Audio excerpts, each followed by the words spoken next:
when rumors of when rumors of a PS5 Pro first started popping up, your consensus was it wasn't necessary as a lot of games were still cross-platform and we hadn't yet seen what the base console is truly capable of. Now that the rumors have solidified, do you think a PS5 Pro is inevitable? If so, has any of your opinions on whether it is necessary changed? So, John, you were pretty strident against the concept of a Pro console this generation. Yeah. Has your opinion changed? Yeah, I guess it's changed a little bit. I'm not gonna lie.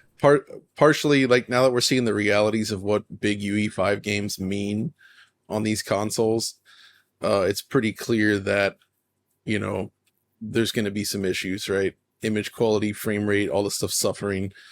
This is probably a great way to stay competitive with the PC market. Like, obviously, you're not going to go beyond that, but I guess I'm excited again just to see what it can do and get better experiences on consoles for upcoming titles. That cross-gen period was just, we complained a lot about cross-gen, but in the end, it ended up creating a very nice experience for console gamers because it meant that you were pretty much always guaranteed high frame rates or stable frame rates, good image quality, and good visuals, right? Yeah. And all these like current gen only games, not all, but many of them, we're starting to see a lot of those familiar console limitations creep back into it. 30 FPS is becoming common again.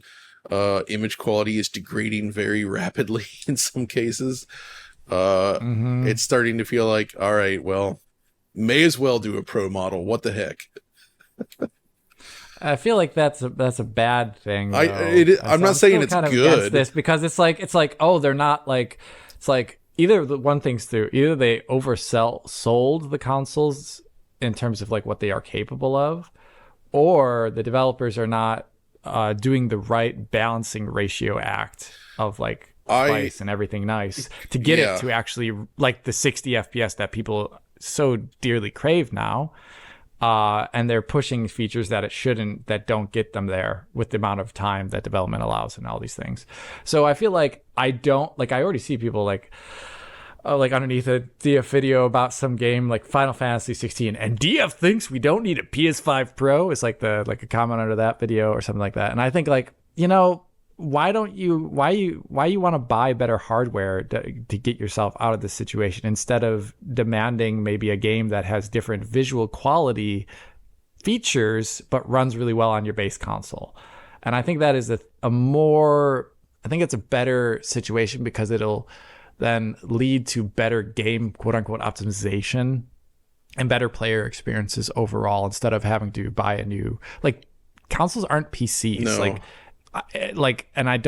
I'm not a big fan. I like the idea of a console just like being like a 60 FPS machine from day one to day end. See, and I agree. I like that a lot. Thinking about this, I always like to go back to the old PS3 example of something like Ridge Racer 7, which is a gorgeous 1080p 60 game. It still holds up so well today, but they made decisions about the visuals on that were somewhat, you know, not forward looking in the technology state at that point in time, whereas a lot of games that were pushing then brand new techniques have aged like milk, where it's like, oh yeah, we've got all these new features, this is stuff that's going to become standard, but it runs horribly on the system, the image quality is trash, you try to go back to it now and it doesn't hold up at all, right? So there is something to be said for sticking to what the hardware is designed to do well. And I guess I can agree then. A lot of the developers have made decisions regarding visual targets that aren't feasible on those consoles necessarily at the highest performance level. Yeah. Yeah, so that's the one thing I'm worried about only, but that's me. But maybe I don't play there's on also consoles. this whole Unreal Engine thing again. This happened last gen too, right? Where UE4 was targeting features that those consoles couldn't support well. It actually happened with UE3 too, of course. Epic was pushing beyond where the consoles were at. I actually think UE5 is a closer match than those last two engines, given the console specs. It is.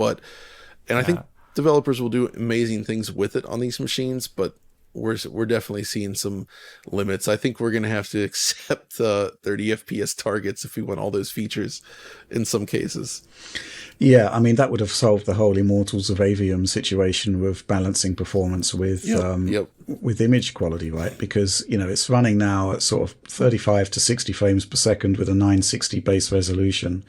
If it was pegged at 30, I mean, it would have been detrimental to this type of game experience. I understand why they went for, targeting 60, but, Unreal Engine 5 would have been performing consistently then, right? And the image quality, I suspect, would have been fine at 30. Bit of DRS under 1080p, everything reprojected up to 4K. I think it would have been fine.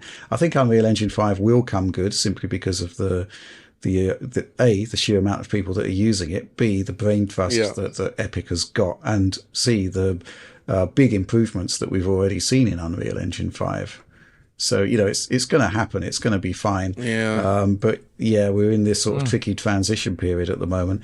In terms of the PlayStation 5 Pro, the question is, what is it? We know, we've got some idea now of the specs, assuming that the leaks are genuine. There's talk of enhanced ray tracing. There's talk of 8K performance modes. But what is it? We've got to see the pitch from Sony. They've made this machine for a reason, right? They've made it presumably because they think there's a certain utility there. Maybe it is about tackling the PC market with a higher end machine.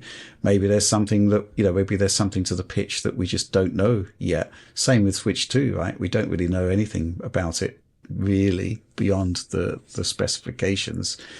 So yeah, what is it? That's going to be really interesting. Has my opinion changed? I think I've been saying right from day one, it's all about what it's actually going to be and what the pitch is. And that's still what we don't know, but I guess we're going to be finding out at some point in 2024, assuming it is all real, and I kind of suspect it is.